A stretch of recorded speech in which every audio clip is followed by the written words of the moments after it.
கிறிஸ்துவின் நாமத்தில் என்னுடைய அன்பின் வாழ்த்துக்களை நான் கூறிக்கொள்கிறேன். மறுபடியும் இந்த வகுப்பில நாம் இணைந்திருப்பது மகிழ்ச்சியானது. ஆண்டவருடைய வார்த்தையை முறையாக நாம் படிக்க வேண்டும் என்கிற தரிசனத்தோடு பாரத்தோடு தான் இந்த ஊழியங்கள் உங்களுக்கு செய்யப்படுகிறது. எனவே ஆண்டவருடைய வார்த்தைக்கான சரியான ஞானம், அறிவு நமக்கு இருந்தால்தான் வேத வாக்கியங்களை சரியான விதத்தில நாம் புரிந்து கொள்ள முடியும், நாம் பயனடைய முடியும், மற்றவர்களுக்கு அது பயனளிக்க முடியும். எனவே இதுல நீங்கள் தொடர்ந்து ஊக்கமாக பங்கு பெறுவது எங்களுக்கு மகிழ்ச்சி. இன்றைக்கு நம்முடைய பாடத்துல உபாகமம் என்கிற பாடத்தை நாம் படிக்க போகிறோம். நம்முடைய பழைய ஏற்பாட்டின் புத்தக அறிமுகம், இன்ட்ரோடக்ஷன் டு ஓல்ட் டெஸ்டமெண்ட் அல்லது ஓல்ட் டெஸ்டமெண்ட் சர்வே, இந்த பாடத்துல நம்ம தொடர்ந்து படிக்கும்போது இன்றைக்கு நம்முடைய ஒரு பகுதியினுடைய கடைசி புத்தகத்தை நாம் படிக்க போகிறோம். ஒவ்வொரு தடவையும் நான் உங்களுக்கு இந்த பாடத்தை எடுக்கும் போது யூதர்களிடத்திலிருந்துதான் நாம் பழைய ஏற்பாட்டை பெற்றிருக்கிறோம்.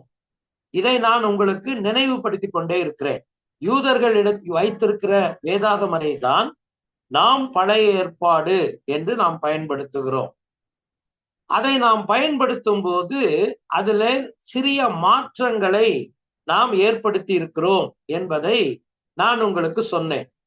இந்த மாற்றங்கள் நம்முடைய முற்பிதாக்கள் என்று சொல்லும் போது யூத வேதாகமம் எபிரேய வேதாகமத்தில் இருந்து கிரேக்க மொழிக்கு மொழிபெயர்க்கப்பட்ட போதே இந்த மாற்றங்கள் நிகழ்ந்திருக்கிறது. எனவே இந்த மாற்றங்கள் சிலவைகள் ஆரம்பத்திலும் சிலவைகள் நாளடைவிலும் அது சேர்ந்திருக்கிறது. அதில் ஒன்று என்னவென்றால், இந்த பழைய ஏற்பாட்டை நாம் பிரித்திருக்கிற விதம். நான் ஏற்கனவே உங்களுக்கு சொன்னதை திரும்பவும் ஞாபகப்படுத்துகிறேன். டோரா, நெபாயிம், கெத்துபீம் என்று அவர்கள் பழைய ஏற்பாட்டை பிரித்திருக்கிறார்கள். 24 புத்தகங்கள் அவர்களுடைய வேதாகமத்திலே அவர்கள் அதை எண்ணிக்கையாக வைத்திருக்கிறார்கள். நாம் அதை 4 பிரிவுகளாக பிரித்திருக்கிறோம். நம்முடைய வேதாகமத்தில அதை நம்ம ஆகமங்கள், சரித்திரங்கள், கவிதை நூல்கள், அப்புறம் தீர்க்க தரிசனங்கள் என்று 4ஆக பிரித்திருக்கிறோம். இரண்டாவது, நம்முடைய வேதாகமத்தில 39 புத்தகங்கள் எண்ணிக்கையில் வரும். இதை நம்ம ஏற்கனவே படிச்சிருக்கிறோம். இதுக்கு என்ன விளக்கம் என்பதை நான் உங்களுக்கு சொல்லி இருக்கிறேன். 39 என்று வருவதற்கான காரணங்கள், சில புத்தகத்தை நாம் விரிவாக்கம் செய்திருக்கிறோம் என்றும் நான் உங்களுக்கு சொன்னேன். அது மாத்திரம்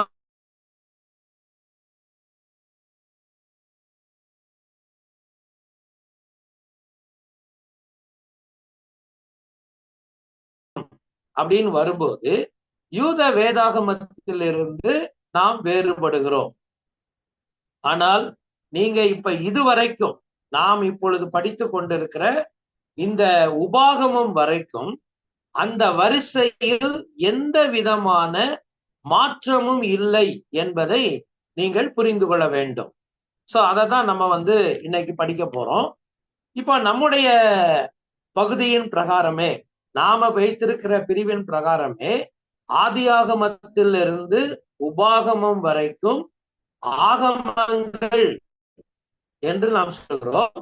ஆனால் அந்த ஆகமங்கள் என்கிற இந்த பிரிவு தான் யூத வேதாகமத்திலையும் இருக்கிறது.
Pastor pastor sorry. Hello pastor. Pastor sorry, 1 minute pastor. கொஞ்சம் உங்களோட டோன் வந்து இது வந்து கொஞ்சம் ஃபீபிளா இருக்கு பாஸ்டர், ஒரு மாதிரி இறையுது. நெட்வொர்க் கரெக்டா இருக்கா பாஸ்டர்? அண்ட் உங்களோட வீடியோவும் ஸ்டக் ஆகி வருது. நீங்க வீடியோ வீடியோ வீடியோ வேணா க்ளோஸ் பண்ணிடுறீங்களா பாஸ்டர்? கொஞ்சம் ஆடியோ கொஞ்சம் நல்லா இருக்கும். வீடியோ வேணா ஆஃப் பண்ணிருங்க பாஸ். ஆமா பாஸ்டர். ஓகே, இப்ப பேசுங்க பாஸ்டர். பேசுறேன். இப்ப வந்து இது மோசே புதிய தலைமுறையினருக்கு கீழ்ப்படிதலின் அவசியத்தை போதித்து தங்கள் முன்னோர்களின் கீழ்ப்படியாமையின் சோகமான விளைவுகளை அவர் அறிவுறுத்துகிறார். அப்படின்னா மோசே வந்து மூன்றாவது தலைமுறையினர் அவர்களுடைய வாழ்க்கைக்கு அவர் பேசுகிறார். பழைய தலைமுறையினர் கீழ்ப்படியாமல் போய் ஆண்டவருடைய கட்டளைகளை கீழ்ப்படியாமல் போனதுனால வனாந்திரத்திலேயே மரித்து அவர்கள் மடிந்தது போல இவர்களும் ஆகாமல் இருப்பதற்கு தேவனுடைய வார்த்தைக்கு கீழ்ப்படிதலின் அவசியத்தை அவர் உணர்த்துகிறதை நீங்கள் கவனிக்கலாம். இதைத்தான் நீங்கள் இந்த உபாகமத்துல அதிகமாக நீங்கள் படிக்கலாம்.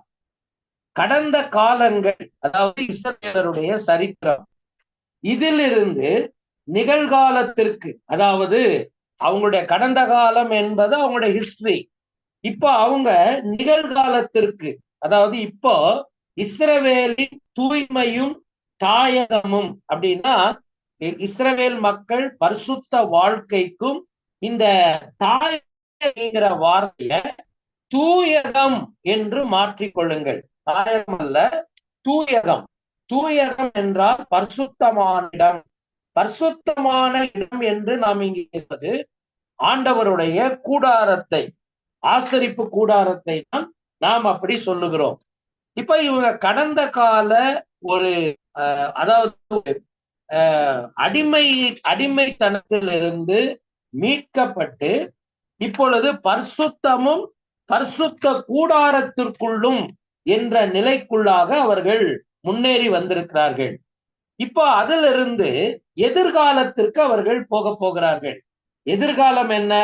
எதிர்காலத்திற்கு இஸ்ரவேலின் புதிய தலைவர். இப்போ 2 முக்கியமான விஷயங்கள். ஒன்று, அவர்கள் ஒரு புதிய தலைவரை பெற்றுக்கொள்ள போகிறார்கள். இரண்டாவது, அந்த நாட்டுக்குள் பிரவேசிக்க போகிறார்கள். எனவே கடந்த காலத்துக்கும் நிகழ்காலத்துக்கும் எதிர்காலத்துக்கும் ஒரு தொடர்பை நீங்கள் இந்த புத்தகத்துல நீங்கள் பார்க்கலாம். சோ இதை நீங்க தெளிவாக புரிந்து கொள்வது மிக அவசியமானது. இப்ப இஸ்ரவேல் மக்கள் எதை இருக்கிறாங்க? மோசே கடவுளிடத்தில் போகிறார் என்கிற நிலை உறுதியானால் ஒரு புதிய தலைவர் வேண்டும். அவரை அவர்கள் எதிர்நோக்கி இருக்கிறார்கள். கடவுள் வாக்குத்தத்தம் பண்ணின நாட்டவர்கள் எதிர்நோக்கி இருக்கிறார்கள்.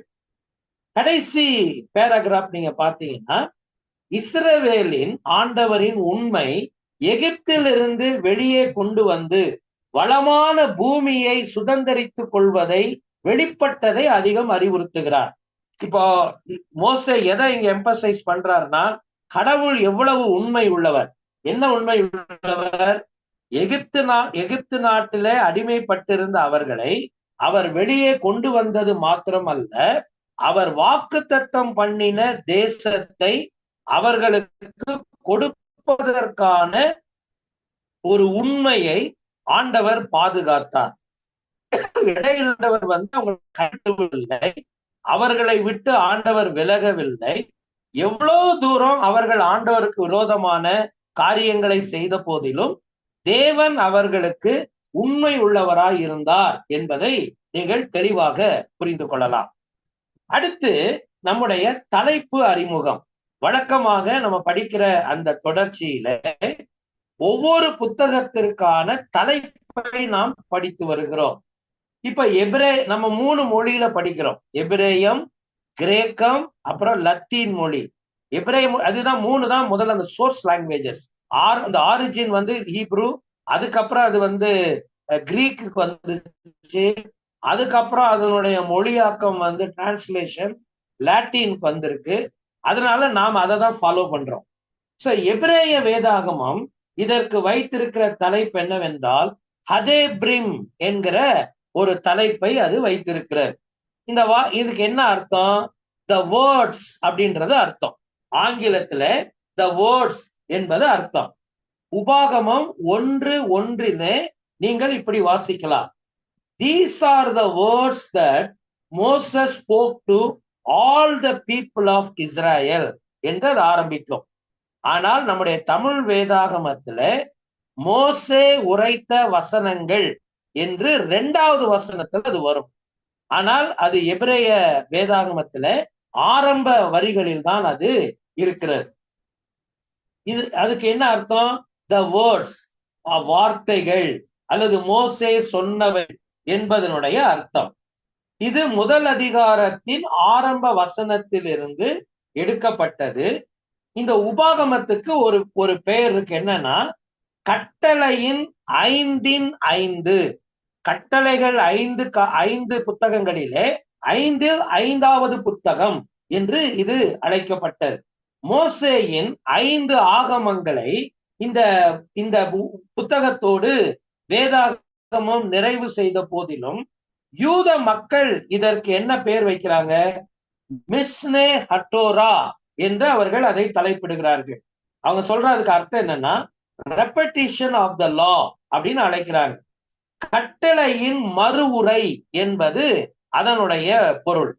அதாவது இதை நீ எப்படி புரிஞ்சுக்க கூடாதுன்னா திரும்ப சொன்னதையே திரும்ப சொன்னாரு அப்படின்ற மாதிரி அதை புரியக்கூடாது. சொன்னதை திரும்ப சொன்னாருன்றது உண்மைதான். ஆனால் அது கொஞ்சம் விரிவடைந்து இன்னும் சிலவைகளை சேர்த்து அது சொல்லப்படுகிறது. கிரேக்க மொழியாக்கம் நமக்கு தெரியும். எபிரேய வேதாகமம் கிரேக்க மொழியிலே மொழிபெயர்க்கப்பட்டது. அது செப்துவாஜின். அதுல பாருங்க டியூட்ரோனோமியன் டூட்டோ என்கிற தலைப்பு அதுக்கு கொடுக்கப்பட்டது. நீங்க இத சரியான விதத்துல உச்சரிக்க வேண்டும் என்றால் டியூட்ரோ என்கிற அந்த ஓ வர்ற இடத்துல மேல இருந்து கீழே வர்ற மாதிரி ஒரு கோடு ஒண்ணு போடுங்க. அப்படி ஒரு கீழே கோடு போட்டு அது பிரிச்சுக்கோங்க. டியூட்ரோனோமியன் அப்படின்ற அந்த வார்த்தை தான் அதுங்க வருகிற வார்த்தை. டியூட்ரோனோமியன் டூட்டோ என்ன அர்த்தம் இதுக்கு? திஸ் செகண்ட் லா என்பது அதனுடைய கிரேக்க மொழியாக்கத்தினுடைய அர்த்தம். அதன் பின்னால அது லத்தீன் மொழியில மொழிபெயர்க்கப்பட்ட போது லிபர் டியூட்ரோனோமி என்று மொழிபெயர்க்கப்பட்டது. லிபர் டியூட்ரோனோமி என்று மொழிபெயர்க்கப்பட்டது.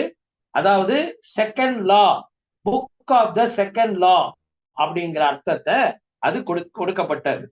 உபாகமம் 2வது கட்டளை அல்ல. நான் ஏற்கனவே சொன்னேன், இது திரும்பவும் ஆண்டவர் இன்னொன்னு கொடுத்தாரு அப்படின்னு கிடையாது. சீனாய் மலையில் கொடுக்கப்பட்ட முதல் கட்டளையின் மறு உரை. சீனாய் மலையில ஏற்கனவே ஆண்டவர் கொடுத்ததினுடைய மறு உரை என்று சொல்லும் போது திரும்ப சொன்னதே அல்ல.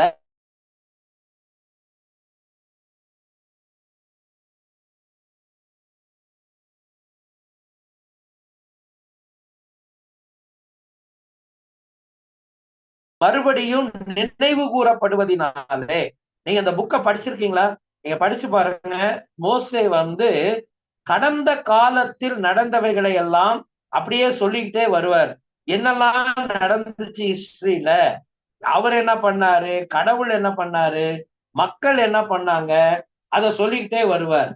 எனவே இந்த புத்தகத்துக்கு ஒரு பேர் இருக்குது அப்படின்னு என்னன்னு கேட்டீங்கன்னா நினைவு கூறுதலின் புத்தகம், புக் ஆஃப் ரிமெம்பரன்ஸ் என்கிற ஒரு தலைப்பும் இதற்கு கொடுக்கப்படுகிறது. சோ உபாகமம் ஒரு சிறப்பான புத்தகமாக அது வந்து பார்க்கப்படணும் அப்படின்றதுல எந்த விதமான மாற்றம் கிடையாது.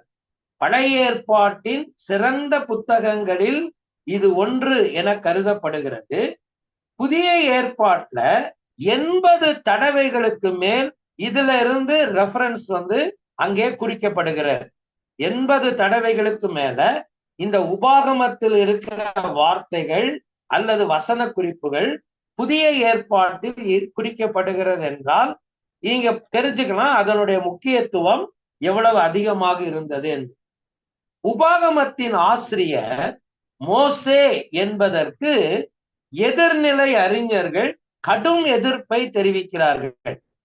அதாவது நான் ஏற்கனவே உங்களுக்கு நான் சொல்லியிருக்கிறேன், கிரிட்டிக்கல் ஸ்காலர்ஸ், எதிர்நிலை அறிஞர்கள் என்றால் கிரிட்டிக்கல் ஸ்காலர்ஸ். இந்த கிரிட்டிக்கல் ஸ்காலர்ஸ் உபாகமம் மோசையினால் எழுதப்பட்டது அல்ல அப்படின்னு சொல்றதுல ரொம்ப உறுதியா இருக்கிறாங்க. கடுமையான ஒரு எதிர்ப்பை அதுக்கு தெரிவிக்கிறாங்க. அவங்க இந்த கட்டளைகளை கொண்டுள்ள ஒரு பாரம்பரியத்தை உருவாக்கியவர் என்று வாதிடுகிறார்கள். என்ன சொல்றாங்க, இதுக்கு பின்னால இருக்கிற ஒரு ட்ரெடிஷனை தான் மோசே உருவாக்குனாரு, ஆனா ரியலா இந்த புக்கு அவரால் எழுதப்பட்டது அல்ல அப்படின்றத அவங்க ரொம்ப கடுமையா வாதாடுவாங்க. அடுத்த சில கிரிட்டிக்கல்ஸ் என்ன சொல்றாங்க, சில எதிர்ப்பாளர்கள் உபாகமத்தின் ஒரு பகுதி ஒருவேளை மோசேயின் காலத்தில் இருந்து வாய்வழி பாரம்பரியமாக வந்திருக்கலாம் என கூறுகின்றனர். சில கிரிட்டிக்கல் சொல்றாங்க, அந்த உபாகமத்துல ஒரு பகுதி மோசேயினுடைய ஒரு காலகட்டத்திலிருந்து அப்படியே ஓரல் ட்ரெடிஷனா வந்திருக்கும். அந்த ஓரல் ட்ரெடிஷனா வந்தத பின்னாடி வந்தவங்க எழுதியிருப்பாங்க அப்படின்னு சொல்றவங்களும் உண்டு. வழக்கமான அவர்களுடைய வாதம், பெயர் தெரியாத ஒருவர், அவங்க என்ன சொல்றாங்கன்னா, இது யாருன்னே சொல்ல முடியாது, பெயர் தெரியாத ஒருவரால் கிமு 621 முன் எழுதப்பட்டிருக்கலாம் என்பது, இதையே அரசர் யோசியா தன் சீர்திருத்தத்திற்கு ஆதாரமாக பயன்படுத்தினார் என்று கூறுகின்றார்கள். இவங்க சொல்ற காரியம் அது மோசே காலத்துல எழுதப்பட்டதல்ல, கிமு 621 அப்படின்னா மோசேயினுடைய காலம் நம்ம என்ன சொல்றோம், கிமு 1400களை நம்ம சொல்றோம், 1400. இவங்க என்ன சொல்றாங்க, 600ன்னு சொல்றாங்க. அப்படின்னு சொன்னா கிட்டத்தட்ட இவங்க ஒரு ஒரு 700-800 வருஷங்களுக்கு பிறகு அதை பின்னால கொண்டு வர்றாங்க. அந்த அந்த டேட்ஸ இவங்க பின்னால கொண்டு வர்றாங்க. இது 621 அப்படின்றது, அதாவது யூதா என்கிற அந்த ராஜ்யம் அந்த பாபிலோனிய சிறையிருப்புக்கு போறதுக்கு ஒரு 10-11 வருஷத்துக்கு முன்னாடி நடந்த விஷயம்தான் அந்த கிமு 621. சோ ஹிஸ்டரியில ரொம்ப லேட்டா இது வருது. இவங்க சொல்றாங்க அந்த காலத்துலதான் எழுதப்பட்டிருக்கணும்.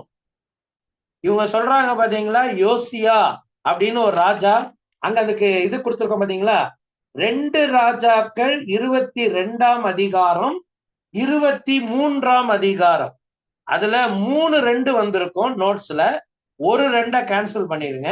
22-23வது அதிகாரம் நீங்க படிச்சு பாத்தீங்கன்னா, யூதா மக்களுடைய ராஜாக்கள் வரிசையில ரொம்ப கடைசியா வந்த ஒரு நல்ல ராஜா யோசியான்ற ராஜா. அவர் காலத்துல ஒரு ரிஃபார்மேஷன் வரும். நீங்க வேணா பைபிள்ல கூட 2 நாளாகமத்தின் புத்தகத்துல கூட நீங்க இதை படிக்கலாம், 34வது அதிகாரத்துல நீங்க படிக்கலாம். சோ அந்த ரிஃபார்மேஷனுக்கு காரணமே தேடி கண்டுபிடிச்சு ஒரு புஸ்தகத்தை கொண்டு வருவாங்க. அந்த புஸ்தகத்தை தான் படிச்சுட்டு ரிஃபார்மேஷன் வந்தது அப்படின்றத நீங்க பைபிள்ல வாசிக்கலாம்.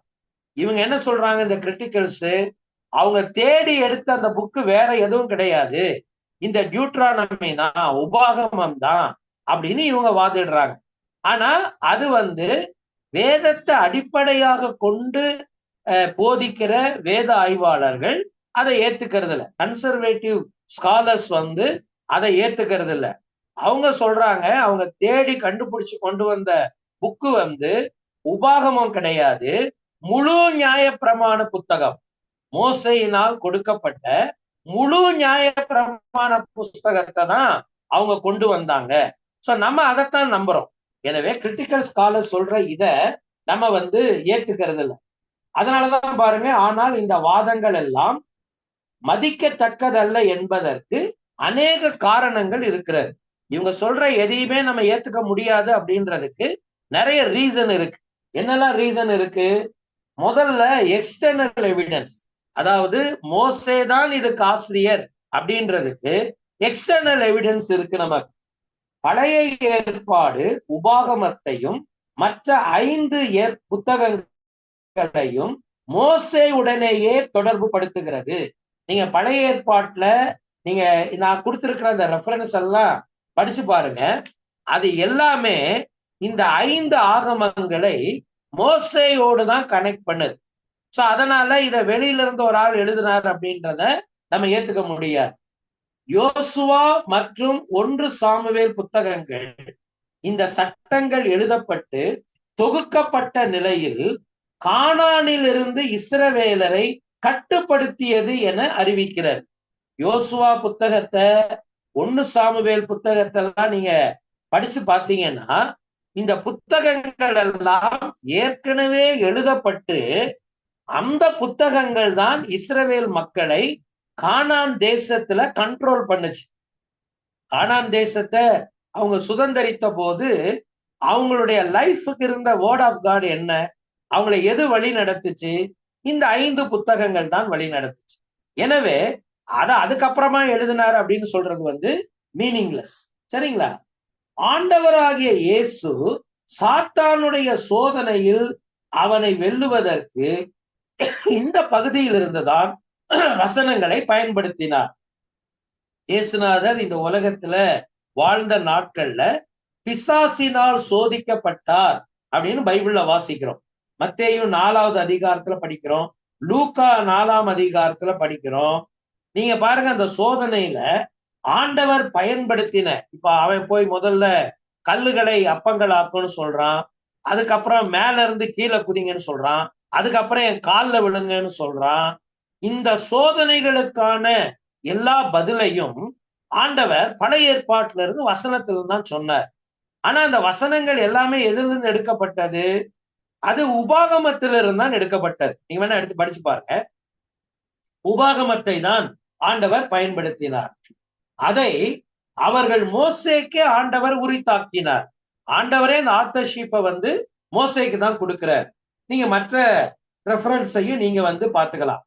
உபாகமத்தின் வசனங்களை புதிய ஏற்பாட்டின் 27 புத்தகங்களில் 17 புத்தகங்களில் 80 முறைகளுக்கு மேல் கையாளப்பட்டுள்ளது. நான் இது ஏற்கனவே சொன்னேன். 80 முறைக்கு மேல அது கையாளப்பட்டுள்ளது ஏற்கனவே சொன்னேன். ஆனா 17 புஸ்தகங்கள்ல புதிய ஏற்பாட்டுல டியூட்ரானமிக்குரிய ரெஃபரன்சஸ் வருது. யூத பாரம்பரியங்கள் இதை மோசேக்கே உரித்தாக்குகிறது. ஜீவிஷ் ட்ரெடிஷனும் இத வேற ஒருத்தர் எழுதினாருலாம் அது சொல்லல. அதுவும் இத மோசே தான் எழுதினாரு அப்படின்றத உறுதியா சொல்லுது. இது எக்ஸ்டர்னல் எவிடன்ஸ், அந்த புக்குக்கு வெளியில இருக்கிற எவிடன்சஸ். மோசே தான் அதற்கு ஆசிரியர். அடுத்து இன்டர்னல் எவிடன்ஸ். நான் ஏன் இதை உங்களுக்கு சொல்றேன்னு சொன்னா, ஒருவேளை நீங்க தியாலஜிக்கல் கோர்ஸ் நீங்க படிக்கிறீங்க, so you have to know this. இதை கண்டிப்பா உங்களுக்கு தெரியணும். அதுக்கப்புறமா நீங்க வேற புக் ஏதாவது படிக்கும்போது வேற யாராவது அதை சொல்லும் போது நீங்க குழம்பிடக்கூடாது, என்ன நம்ம இப்படி படிச்சோமே அப்படின்னு. So you should know this அப்படின்றதுக்காக தான் நாங்க இதை உங்களுக்கு இவ்வளவு ஆழமா நான் சொல்லிக்கிட்டே இருக்கேன் திரும்ப திரும்ப.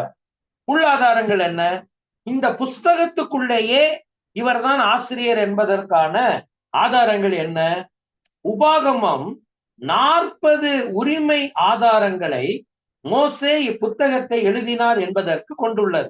நீங்க உபாகமத்துல படிச்சீங்கன்னாவே தேர் ஆர் 40 கிளைம்ஸ். 40 கிளைம்ஸ் மோசே தான் இதை எழுதினாரு அப்படின்றதுக்கான கிளைம்ஸ் அங்க இருக்குது. சோ நீங்க அங்க வசன ரெஃபரன்ஸ் எல்லாம் கொடுத்துருக்க, நீங்க அதை நிதானமா உட்கார்ந்து படிங்க. தயவுசெய்து நோட்ஸை அப்படியே போட்டுறாதீங்க. இதை உட்கார்ந்து இந்த பாடம் முடிஞ்சவொன்னா உட்கார்ந்து அதை ரெஃபர் பண்ணி படிங்க. உபாகமம் யோசியாவின் காலத்திற்கு அல்ல. நான் சொன்னேன் இல்லைங்களா, ரொம்ப பின்னால யூதால ஆட்சி செய்த யோசியாவின் காலத்திற்கு அல்ல, அது மோசேயின் காலத்துக்குத்தான் உரியது என்பதை மிக தெளிவாக நீங்க பாத்தீங்கன்னா இந்த வேத பகுதிகள்ல நீங்க உணரலாம். சரி, இப்போ என்னெல்லாம் நீங்க அதை பார்க்கலாம். நீங்க உபாகமத்திலேயே என்னென்ன எவிடன்ஸ் எல்லாம் இருக்கு?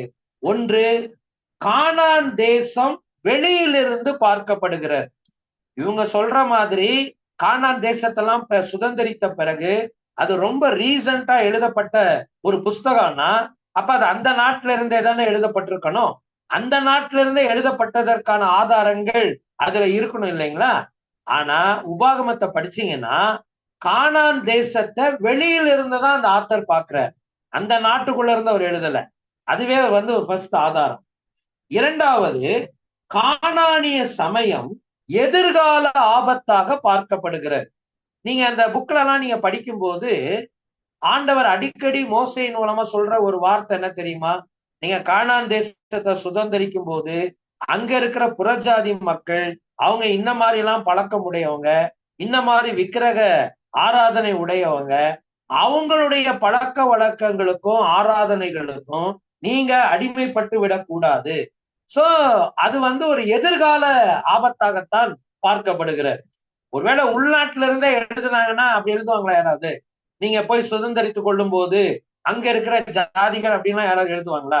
எழுத மாட்டாங்க இல்லையா? சோ இது ரொம்ப ஃபூலிஷான ஆர்குமெண்ட். அது மோசையே இல்லைன்னு சொல்றாரு. மூணாவது, இதன் வார்த்தைகளை கேட்டவர்களை எகிப்தையும் வனாந்தரத்தையும் நினைவு கூற அழைப்பு விடுக்கிறார். இப்ப இந்த வார்த்தைகளை கேட்டவங்க யாரு? நான் சொன்ன second and third generation people. அப்ப அவங்களுக்கு அவர் என்ன சொல்றாரு? அடிக்கடி எகிப்து நாட்டை நினைச்சுக்கோங்க, அடிமைத்தனத்தை நினைச்சுக்கோங்க. அது மட்டுமல்ல, வனாந்திரத்துல இதுக்கு முன்னாடி உங்களுடைய ஃபோர் ஃபாதர்ஸ் எப்படி நடந்துகிட்டாங்க அப்படின்றத நினைவுபடுத்துறார். சோ அது ரொம்ப சமீபத்துல நடந்த விஷயமா தான் அது பேசப்படுகிறது. அடுத்து பாருங்க, இஸ்ரவேலர் கூடாரங்களில் வாழ்தலை விவரிக்கிறார். இப்ப இஸ்ரவேலர்கள் இத சொல்லும் போதெல்லாம் அவர்கள் நிலையான ஒரு நாட்டுல இல்ல, வனாந்தரத்துல வர்ற வழியில கூடாரங்கள்ல தான் வாழ்ந்தாங்கன்றதுக்கான ஆதாரம் அங்க இருக்கிறது. அடுத்து என்னது? பிரிந்த ராஜ்யங்களை குறித்த குறிப்புகள் இல்லை. நான் உங்களுக்கு அதை பின்னால சொல்லி தருவோம். அதாவது இஸ்ரவேல் நாடு ஒரு காலகட்டத்துக்கு பிறகு சாலமோன் அப்படிங்கிற ராஜாவுக்கு பிறகுதான் அது இஸ்ரவேல் யூதா என்று இரண்டாக பிரிந்தது. இப்ப இவங்க சொல்ற பிரகாரம் பார்த்தா அந்த பிரிந்த ராஜ்யம் யூதா ராஜ்யத்துல கடைசியா வந்த ராஜாக்கள்ல ஒருத்தர் தான் யோசியா. சோ அது ரொம்ப லேட்டா போகுது. ஆனா இந்த புக்ல அந்த ராஜ்யங்கள் பிரிந்திருந்தது அப்படின்றதுக்கான எந்த ஆதார குறிப்புகளும் அங்கே சொல்லப்படவில்லை. இதை கிமு 7ஆம் நூற்றாண்டுக்கு கொண்டு செல்வதன் மூலம் தவறான பிரதிநிதித்துவமும் இலக்கிய மோசடியும் பிரச்சனையாக உருவெடுக்கும். சோ இவங்க அதை ரொம்ப பின்னால கொண்டு வந்தாங்கன்னா அது ஒரு தவறான நபரை ஆசிரியர் ஆக்குவது, அந்த இலக்கியத்துக்கே நம்ம செய்கிற ஒரு மோசடியாக அதை பார்க்கப்படும். புவியியல் மற்றும் சரித்திர குறிப்புகள் இதை முதலில் எழுதியவரே இதற்குரியவர் என்பதை உணர்த்துகிறார். இப்ப அவங்க சொல்ற அந்த ஜியோகிராபிக்கல் லொகேஷன்ஸ், அந்த உபாகமத்துல வர்ற அந்த ஜியோகிராபிக்கல் லொகேஷன்ஸ், ஹிஸ்டாரிக்கல் அந்த குறிப்புகள், அந்த ரெக்கார்ட்ஸ் எல்லாம் நீங்க பாத்தீங்கன்னு சொன்னா அதை யார் முதல்ல எழுதுனாங்களோ அவர் தான் அதை எழுதியிருக்கிறார். பின்னாடி வந்தவங்க அதை எழுதல. அதை எல்லாம் கண்ணில் பார்த்தவர் தான் எழுதியிருக்காருன்றதுக்கான ஆதாரங்கள் அங்க இருக்கு. உபாகமம் 31 இடம்பெறுகிற மோசேயின் அடக்கம் பற்றிய விவரங்கள் பின்னால் யோசுவாவால் எழுதப்பட்டிருக்க வேண்டும். ஒரே ஒரு சாப்டர் உபாகமம் 31, அது மட்டும்தான் ஸ்காலர் சொல்றாங்க அதை யோசுவாவின் காலத்துல அது எழுதப்பட்டு சேர்க்கப்பட்டிருக்கணும். ஏன்? அதுல என்ன வருது? மோசே மரணம் அடைந்ததையும் அடக்கம் பண்ணப்பட்டதையும் குறிப்புகள் அங்க வருது. அப்ப அதை கண்டிப்பா மோசே எழுதியிருக்க முடியாது இல்லையா? சோ அதை மட்டும்தான் நம்ம ஏத்துக்கிறோம்.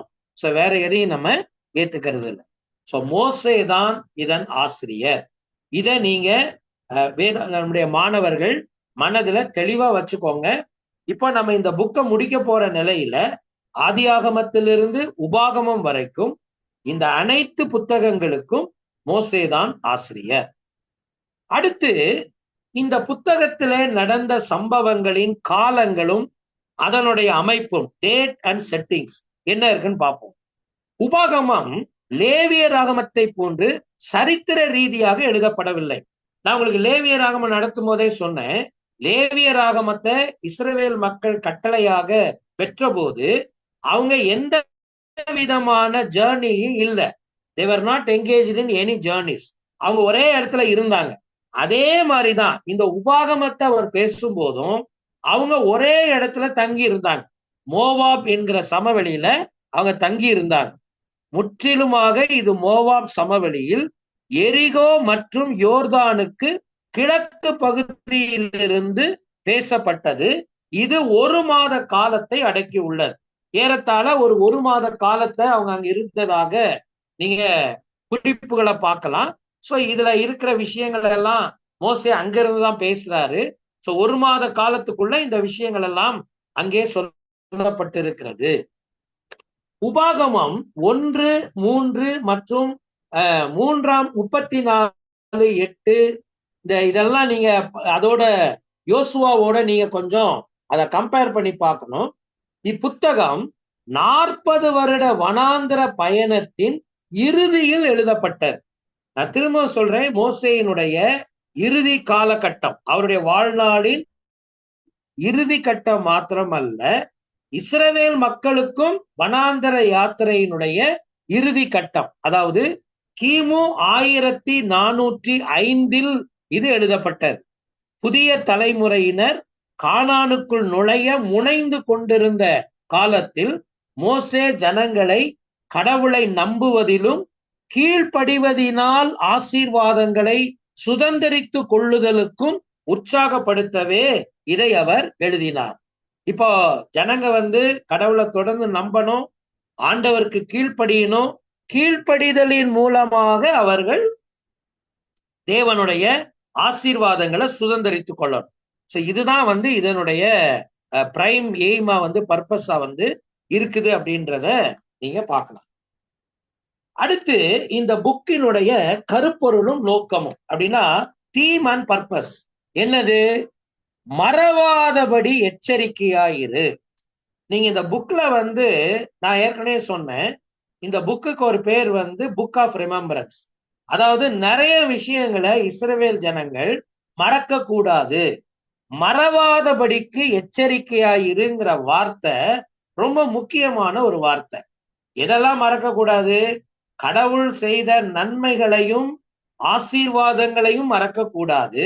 அதே நேரத்துல கீழ்ப்படியாமல் இந்த மக்கள் கடவுளுக்கு அவிசுவாசத்தை வெளிப்படுத்தின நேரங்களில் அவர் எடுத்த ஒழுங்கு நடவடிக்கை, டிசிப்ளினரி ஆக்ஷனையும் இவங்க மறந்துடக்கூடாது. எதையும் மறக்க கூடாது என்பதுதான் உபாகமத்தின் முக்கிய கருத்து. மறந்து போகுதலின் அபாயத்தையும் அது எதற்கு வழி நடத்தும், இருமாப்பு மற்றும் கீழ்ப்படியாமை, இவைகளின் ஆபத்தை அழுத்தம் கொடுத்து உணர்த்துகிறார். மறந்து போகுதல் இருமாப்புக்கும் கீழ்ப்படியாமைக்கும் வழி நடத்தும். அதனால நமக்கு என்ன ஆபத்து வரும்ன்றத இந்த ஆசிரியர் இங்க சொல்றார். அவர்கள் 2 காரியத்தை மறக்காம நினைவு கூறணும். பிரதானமா முதல் விஷயம் என்னது?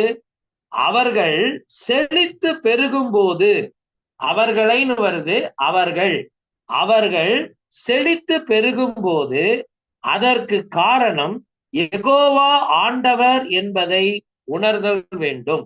முதல்ல அவங்க என்ன மறக்க கூடாது?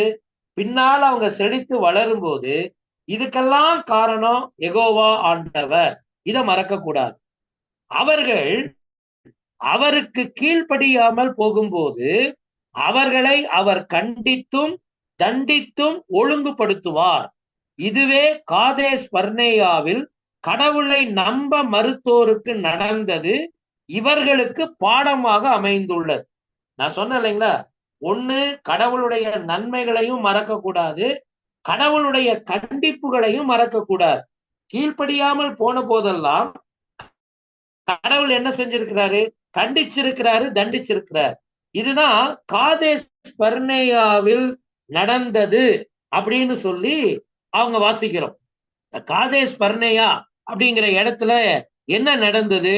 அங்க இருந்துதான் மோசே இந்த ஸ்பைஸ இஸ்ரவேல் நாட்டுக்குள்ள, அதாவது இந்த கானான் நாட்டுக்குள்ள அனுப்பி அந்த நாட்டை போய் வேவு பார்த்துட்டு வர சொல்லி அனுப்புனார். அப்படி அனுப்பப்பட்ட அந்த ஒற்றர்கள் அங்க போய் அங்கிருந்து வரும்போது அவர்கள் ஒரு ஒரு ஒரு தவறான செய்தியோட வந்தாங்க. அதாவது போய் பார்த்துட்டு வாங்குறான்னா பார்த்துட்டு வந்துட்டு இங்க வந்து இஸ்ரவேல் மக்களிடத்துல அவர்கள் கடவுளுக்கு எதிரான செய்திகளை சொன்னாங்க.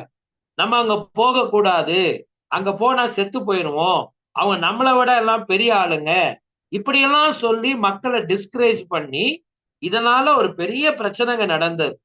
எண்ணாகமத்தின் புத்தகம் 13ஆம் அதிகாரத்துல நீங்க இதை வாசிக்கலாம். எண்ணாகமத்தின் புத்தகம் 13ஆம் அதிகாரத்துல நீங்க இதை வாசிக்கலாம்.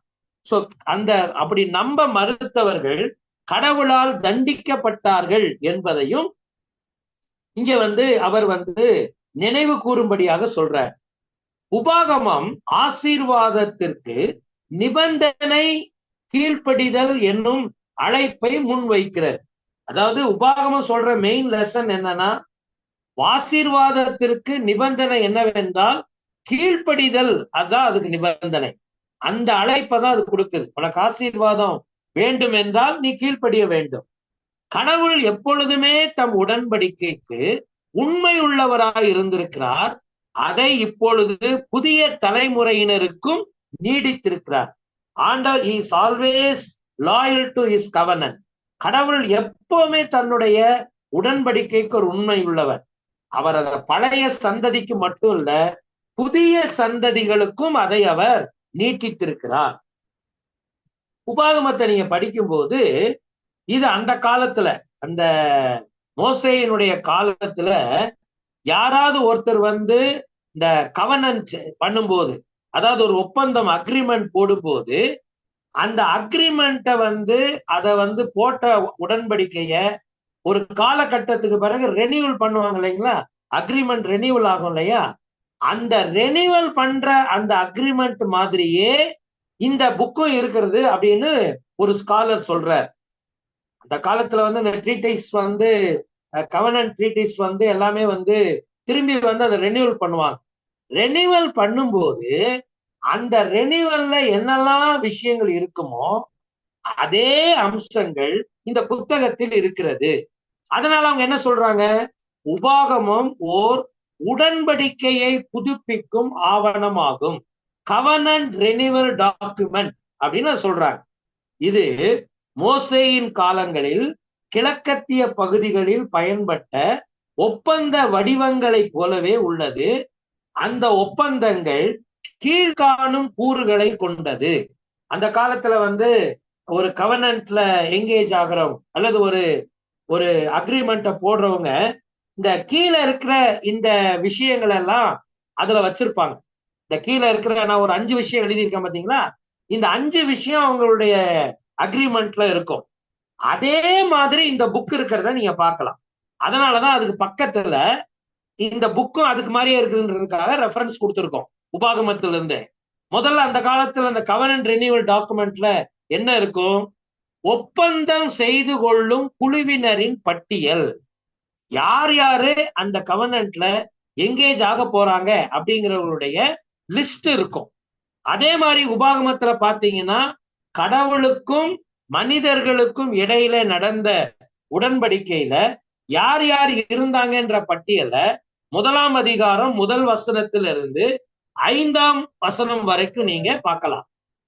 அதே போல நீங்க அந்த அந்த கவர்னன்ஸ்ல வந்து பாத்தீங்கன்னா அரசரின் கடந்த கால அறச்செயல்கள், ஒரு ராஜா அந்த கவர்னன்ட்டை வந்து மக்களோட செஞ்சிருப்பாருன்னா அவருடைய அறச்செயல்கள் அப்படின்னா அவர் செய்த நல்ல விஷயங்கள் என்ன அப்படின்ற விஷயங்கள் எல்லாம் அங்கே பேசப்படும். அவர் என்னெல்லாம் செஞ்சிருக்காரு. இதே மாதிரி பாருங்க, யெகோவா கடவுள் இந்த மக்களுக்கு கடந்த காலத்துல என்னெல்லாம் செய்தாருன்றது இதுலயும் இருக்கும். 1:6 இருந்து 4ஆவது அதிகாரம் 43ஆவது வசனம் வரைக்கும் இருக்கும். அப்புறம் அந்த கவர்னன்ட் டாக்குமெண்ட்ல என்ன இருக்கும், உடன்படிக்கையின் நிபந்தனைகள் இருக்கும். தொடர்ந்து இந்த உடன்படிக்கையில நீடிக்க வேண்டுமானால் அதுல என்னென்ன வந்து நிபந்தனைகள் அப்படின்றது இருக்கும் அந்த கவர்னன்ட்ல.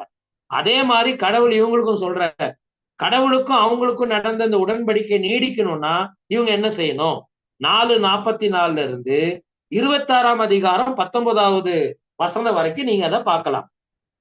அதுக்கப்புறம் என்ன இருக்கும்? கவனன்ட்ட அவங்க அதை கை கொண்டு நடந்தாங்கன்னா, அதாவது அந்த உடன்படிக்கை கை கொண்டு நடந்தாங்கன்னா, யார் 2 பார்ட்டிஸ் அந்த கவனன்ட்ட பண்றாங்களோ அவங்க அதுக்கு கீழ்ப்படிஞ்சு நடக்கும்போது என்ன பிளெஸிங் இருக்கு, கீழ்ப்படியாம போகும்போது என்ன கர்ஸ் அங்க இருக்கும். அதே காரியத்தை உபாகமும் சொல்லுது. கடவுளுடைய வார்த்தைக்கு கீழ்ப்படியும் போது என்னென்ன ஆசீர்வாதம் இருக்கும், சாபங்கள் இருக்கும், நிபந்தனைகள் என்ன, இத 3-4 அந்த கண்டென்ட்ல இருக்கிற மாதிரியே உபாகமத்திலே இருக்கும். 5வது உடன்படிக்கையை தொடர்வதற்கான முன்னேற்பாடு. எப்படி ஒரு உடன்படிக்கையை தொடர்ந்து கொண்டு போகணும்னா அதுக்கு வேண்டிய எல்லா முன்னேற்பாடுகளையும் ஏற்கனவே உடன்படிக்கை பண்ணவங்க பண்ணியிருப்பாங்களோ அதே மாதிரி கடவுளும் தம்முடைய மக்களோடு செய்து கொண்ட உடன்படிக்கையை தொடர்வதற்கு அவரும் அதற்கு வேண்டிய ஏற்பாடுகளை அங்க செய்யறத 31 34 வரைக்கும் பார்க்கலாம். சோ அந்த காலத்துல இருந்த ஒரு கவர்னன்ட் ரெனிவல் டாக்குமெண்ட் எப்படி இருக்குமோ அதுல என்னென்ன விஷயங்கள் இருக்குமோ அதே விஷயங்கள் இங்கேயும் கையாளப்படுகிறது என்பதை நீங்கள் கவனிக்கலாம். சோ உடன்படிக்கை அப்படிங்கிற வார்த்தை இந்த உபாகமம் 29ஆம் அதிகாரத்துல மட்டுமே 7 முறை இடம்பெறுகிறதை நீங்கள் பார்க்கலாம். உடன்படிக்கை என்கிற வார்த்தை உபாகமம் 29ஆம் அதிகாரத்துல 7 முறை அந்த வார்த்தை வர்றத நீங்க கவனிக்கலாம். தெரிந்து கொள்ளுதலுக்கான ஒரு அழுத்தம் உண்டு. இந்த புக்ல நம்ம எதை தெரிந்து கொள்ளணும் அப்படின்றதுக்கு ஒரு அழுத்தம் கொடுக்கிறார். அதாவது கடவுள் நம்ம கிட்ட கொடுத்திருக்கிற சுதந்திரத்தை நம்ம சரியா பயன்படுத்தணும். அது என்னவெனில் மக்கள் நமக்கு முன்னால 2 விஷயம் இருக்குது, மரணமும் இருக்குது, ஜீவனும் இருக்குது. ஆண்டவர் அதை சொல்றார் 30ஆம் அதிகாரத்துல உபாகமத்துல சொல்றார், இதோ மரணத்தையும் ஜீவனையும் உனக்கு முன்னால வைக்கிறேன், சாபத்தையும் ஆசீர்வாதத்தையும் உனக்கு முன்னால வைக்கிறேன், இதுல எது வேணுமோ அதை நீ தெரிந்து கொள். சோ தெரிந்து கொள்ளக்கூடிய அந்த ஒரு சுதந்திரத்தை கடவுள் நமக்கு கொடுத்துறது மாத்திரமல்ல, ஒரு அழுத்தத்தை கொடுக்கிறார். ஆனா நீ எதை தெரிந்து கொள்ளணும் அப்படின்ற ஒரு அழுத்தத்தை கொடுக்கிறார். கேள், செவிகொடு போன்ற சொற்கள் 50 முறை இந்த புத்தகத்தில் வருகிறது. இந்த கடைசி பேராகிராஃப் பாருங்க, கேள், செவிகொடு என்கிற வார்த்தைகள் 50 முறையும், செய், காத்துக்கொள், கடைபிடி போன்ற சொற்கள் 177 முறையும், கடவுளின் கற்பனைகள் அன்பு நிறைந்த இதயத்துடன் கை கொள்ளப்பட வேண்டும் என்கிற வாக்கியம் 21 தடவைகளும் இப்புத்தகத்தில் இடம்பெறுகிறது. சோ கடவுள் தனக்கும் தன் மக்களுக்கும் இடையில எவ்வளவு நெருக்கமான உறவுகளை அவர் பராமரித்தார் என்பதை நீங்க கவனிக்கலாம். இப்ப கீஸ் டு டியூட்ரானமி, இந்த உபாகமத்துக்கான திறவுகோல் விஷயங்கள் என்ன? முக்கிய வார்த்தை, கீ வேர்ட் என்ன சொல்லலாம்? கவனன்ட், உடன்படிக்கை. முக்கிய வசனங்கள் அங்க கொடுத்திருக்கிறேன், முக்கிய அதிகாரமும் அங்க கொடுத்திருக்கிறேன். சோ நீங்க அத கவனிக்கலாம். ஹலோ பில்லி, கேக்குதா? ஹலோ பாஸ்டர் கேக்குது? பாஸ்டர் கேக்குது, நான் வந்திருக்கேன். கேக்குது பாஸ்டர். கேக்குதா? கேக்குதா? நல்லா கேக்குது. அதனாலதான் கேக்குது pastor. Okay okay okay okay. அடுத்து நீங்க கடைசியா நீங்க பாக்குறது உபாகமத்தின் பகுப்பாய்வு. சோ அதனுடைய கடைசி பகுதிக்கு நம்ம வந்திருக்கோம். இப்ப இதை எத்தனை பிரிவா பிரிக்கலாம்னு சொன்னா 3 பகுதியாக பிரிக்கலாம். முதல் பகுதி 1:1 இருந்து 4:43 வரைக்கும். அதாவது இந்த பகுதியில மோசேயின் முதல் அருளுரை, மோசே பேசினது தானே வனாந்திரத்துல. So the first message of Moses 1ஆம் அதிகாரத்தில் 1ஆம் வசனத்திலிருந்து 4:43 வரைக்கும். அடுத்து 4:44 இருந்து 26வது அதிகாரம் 19வது வசனம் வரைக்கும் செகண்ட் மெசேஜ் ஆஃப் மோசஸ், மோசேயினுடைய 2வது அருளுரை, அவருடைய செகண்ட் பார்ட் ஆஃப் மெசேஜ் அங்க ரெக்கார்ட் ஆகுது. 3வது 27 இருந்து 34 வரைக்கும் மோசேயின் 3வது அருளுரை, தேர்ட் மெசேஜ் ஆஃப் மோசஸ். ஆனா இதுல 34ஆம் அதிகாரத்தை நம்ம கடைசியில அவருடைய மரணம் அடக்கம் அப்படின்றத நம்ம புரிஞ்சுக்கணும். 33 வரைக்கும் மோசே தொடர்கிறதை நீங்கள் கவனிக்கலாம். சோ உபாகமத்தின் புத்தகத்தை நாம் கற்றுக்கொள்ள வேண்டிய முக்கியமான விஷயங்கள், தலைப்புகள் இதுதான். தொடர்ந்து இந்த நோட்ஸ்ல கொடுக்கப்பட்டிருக்கிற வசனங்களையும் நீங்க தயவு செய்து படிங்க, நோட்ஸையும் வச்சு படிங்க. சோ அது உங்களுக்கு அதிக பிரயோஜனத்தை உண்டாக்கும். God bless. Thank you pastor, thank you.